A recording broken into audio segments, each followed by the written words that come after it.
Now that we are beginning with understanding the trends, understanding of the trends will begin with the first word, and that is sustainability. So, when the first usage of the word sustainability happened in the world, it was a different scenario. We saw that the world was going through a crisis. There were certain environmental resources that were challenged, and so we thought we will try to teach the world that, yeah, let's be careful, let's not waste our resources, let's ensure that what you have is an excess can be given to the others, and let's be more responsible. So from there we began in 1992, and then a long journey away. And then we also in 2002, when we were introducing the term ecotourism to ourselves, that is the time also we started using sustainable tourism into our discipline. When we talk of sustainability, when we're talking that how important sustainability can really become, sustainability in tourism means you go, you use resources. No one is telling you do not develop a resource, but we are saying when you are developing a resource, any resource, suppose it's a beautiful mountain top. The beautiful mountain top should not get damaged because people are going continuously there to see it. That beautiful mountain top should not be damaged because people are continuously throwing kachara on it. The beautiful mountaintop should not get, start melting because you are developing some mechanical devices which are generating heat and damaging that place. So we are saying that you will develop tourism because that's of course a necessity. But when you are developing tourism, the essential part of developing tourism is also that you will try and protect those resources. How I will protect the resource? Now let me give you some examples. A ropeway. Now, suppose I'm talking about a mountainside. You don't want people to directly touch the mountainside and damage it. You develop a roadway on it. You develop a high flying bridge on it which does not touch the basic part. So then in that case, only 2 points may be touching. Most people are not allowed to even, do much of a damage to it. So otherwise, supposedly you are looking at, let's say, a system where a glass, bridge has been made in some countries. So many ways one can look into this and ensure that you are not directly damaging the resource. Similarly, when you're damaging or when you're working on a resource, it's also important that you will do it in such a way that the local people in that area is also benefiting. How are the local people benefiting? Now, suppose I'm making a virgin area very beautiful and no one has ever visited that place before. So, in that case, when I'm developing that place, the most important thing that really I can do is I ensure that the people in the vicinity, I ensure that they get jobs. Simple examples, remember Mount Everest. People are climbing the Mount Everest, but then if you are trying to climb the Mount Everest, then remember that you cannot go by yourself, however smart you are as a climber. So, what is it that you can then do? You will have to hire local people. Who are the local people you will hire? They are called the Sherpas. So, now the Sherpas can come forward and you go and hire them. They will take you to the base camp, and then if you are fit enough to carry forward before the base camp and reach up to the summit, then they will take you beyond that. So you pay them. The Sherpa community tends to benefit, and of course you will get maybe a very internal view with a view of and an opinion from the Sherpas. They tell you stories, and in the event of any exigency, supposedly there is an avalanche, supposedly there is a landslide, then you don't know where to hide. You don't know, the night blizzards are very severe in the hills. You don't know where to hide. So what will you do? Those shapers will be the ones who can help you. They'll find a nice little cave for you, will save you there. Once the blizzard is away, you can come back. Now, this is exactly how you try and do sustainable development of a resource. No damages, responsible development, and of course, you support the local community. If you do that, local community will be more than eager to have you develop that place. Otherwise, there's a बहुत बुरा लोग है आके सब खराब कर दिया, and then you don't want to develop that resource. So that's how sustainability, which is going to be a first trend. So henceforth, you're looking at a nice sector Please look into the sustainability angle of the MICE sector. The second one, which I think most websites are talking about, most organizations are talking about today as a trend, and that is personalization. That means reach out to the clients in a post-COVID-20 situation when markets open up, when we are in a position to at least dictate back our businesses. At that stage, you have to create products. You have to reach out to the clients. You have to make yourselves available with nice, new, enterprising, creative, innovative products. Unless you have them, the new person is saying, "हाँ, ये तो मैंने पिछली बार देखा था. What's the big deal in taking it from you?" So you'll have to reach out to those people. So customer has to be understood. Customer has to be mapped. Customer has to be told what are the new things. Give them new options. Give them good deals. They will come on board with you on your programs. So that's exactly what we're trying to say is understand what is needed in the market.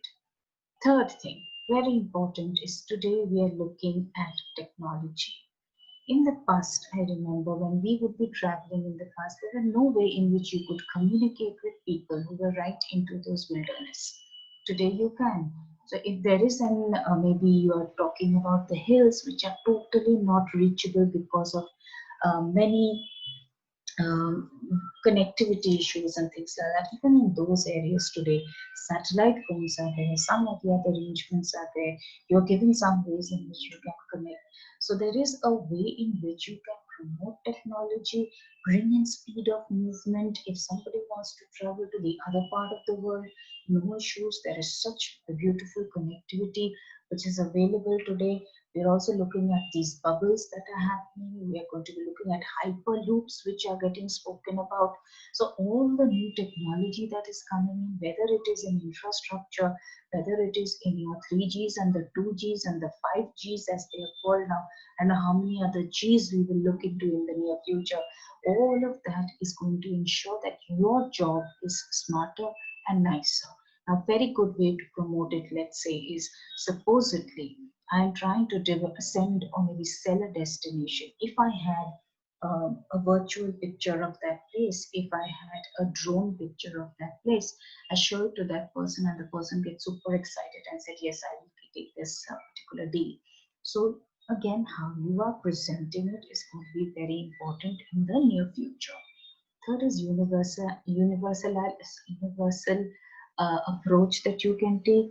When I talk about that, that really means that when I'm making a product, yeah, you can personally reach out to me, but MICE is not only going to be for the business one segment. Try to come up with more things for the others. For example, a convention. A convention will every year there will be one as which is called the economic convention.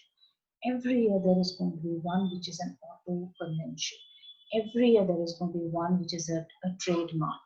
But supposedly one of you become a little different in your thoughts and you develop something for maybe a specific group of people. So maybe a group of housewives. And what did you include then is people who were not in business groups. You have brought them out from there and you have taken them into another segment which is not even the MICE segment, and they had never thought that you can include people from a non-business segment into the MICE segment. So that's exactly what we're looking at. Maybe you develop a certain program of such kind for a group of young people who may be in a college or anywhere else. So then that becomes a new group that you are bringing in. So bring it to the universal level. Come up with schemes for people. Come up with inclusion of many groups of people who perhaps did not even go out in the past. Perhaps you could not reach out in the past. Then what happens is that you are now in a position to get a new lot of people. That is very critical because they can give you, excuse me, business today, they can give you business tomorrow, anytime that you want. And in future, they'll say they are very good. I'm going to take this again. So very critical for us at that. The next one that I put for you is called disruption, and that's very important. COVID is the best example you got of disruption. But COVID is not the only disruption. There could be so many other disruptions. There could be a war situation. There could be a political upheaval. There could be a civil war. There could be, let's say, an epidemic, which is, of course, we are having a pandemic, but an epidemic impacts a full country.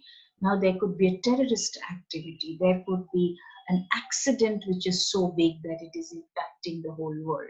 So many different disruptions can happen, which can put your entire program plans in the wind. No one knows how to tackle it, and then you keep waiting till you can devise a way and get out of that situation. Always remember, when you are becoming a tour manager, you are becoming a tour agent, you are becoming a tour, maybe a tour operator, at different stages, always plan for contingencies, always plan for problems. You, of course, give the people a rosy picture, but you don't always tell them कि यही होने वाला, कुछ और भी हो सकता है. A simple example for you. All of you heard about the Titanic. Now, when you talk about the Titanic, in the case of Titanic, the richest people were told that this ship is unsinkable. Everybody came on board with all their jewels, all the luxury items they loved, best of the clothing, and they were enjoying themselves. Did the ship sink? Yes, it did. And people had to lose their lives, lose their belongings, their loved ones, everything. It is one of the worst things that could have happened. So one never knows when you are even in the planning business, when you are selling a product, you don't have to tell the person you are selling to, but you always have to plan for that problem, bad day, worst times, whatever way you want to call it. The more planned you are for that, you may actually never need it, but you may need it on one fine day, and that day it will save you. Remember that, and that's going to help you out. Next is, there are some things which are called global political impacts. Now, Brexit is one. I've written Brexit. Most of you are aware of Brexit. There have been also certain situations now you and me are in a travel sector, and suddenly there are certain very strong visa regulations as it is coming from, let us say, a country like USA or UK or maybe any other country for that matter. Then the first impact that you will feel is on the tourists. The tourists will not want to go there. So therefore, of course, US is not stopping tourist visa at all. US is only looking at stopping and giving some extra regulations to the other kind of visas, but then a global political situation can actually impact. Similarly, two countries fighting each other. Suppose a country A and a country B is permanently fighting each other. Then in that case, when you're trying to negotiate a tourist activity there, you will face problems. So that is very critical. So global political situations, global political relationships, sometimes it's also how friendly you are to a nation. So, like I always say, you go to Nepal, you do not need a visa. You go to Sri Lanka, it's a visa on arrival. You go to so many countries in the world, it's visa on arrival for Indians. And similarly, if you go to some countries, people will not give you a visa on arrival. You will have to apply because they don't like us so much. So, all of this is a reason why you have to look at bilateral issues, you have to look at political connections, you have to look at friendliness of a nation, you'll have to look at the behavior of the people. Some countries are very, let's say, a little difficult when it comes to accepting these things. The last one that I put for you is in a trend, and I think that we need to remember, we must always keep that in mind, and that is secondary destination development. I've shown you a map of India. The moment people talk about a must destination, you are only looking at 1, 2, 3, and 4 points. India, you're going to look at maybe Bombay, you will look at Goa, you will look at maybe a Delhi, you will look at another place. So you're just looking at select places. What is important is now develop new places. When you develop new places, that new place will have a new attractiveness. Maybe more people will come in. Maybe that will ensure that you get a new lot of people who already visited you in the past, with you in the past in some other place, but today they are looking at another place.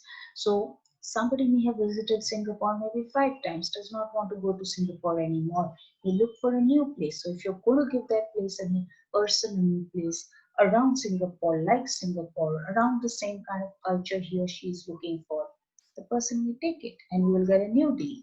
So that's exactly what we're looking at. Secondary destinations, not the primary destinations. Mumbai is a primary destination. Lonavala is a secondary destination. Mumbai is a primary destination, maybe Pune is your secondary destination. So you have to look at more destinations. The more the places that you are developing, the better chances that you will be able to manage this particular maybe uh, the mice sector. So I'm going to stop this presentation here. That was a task, but just 1 minute, please.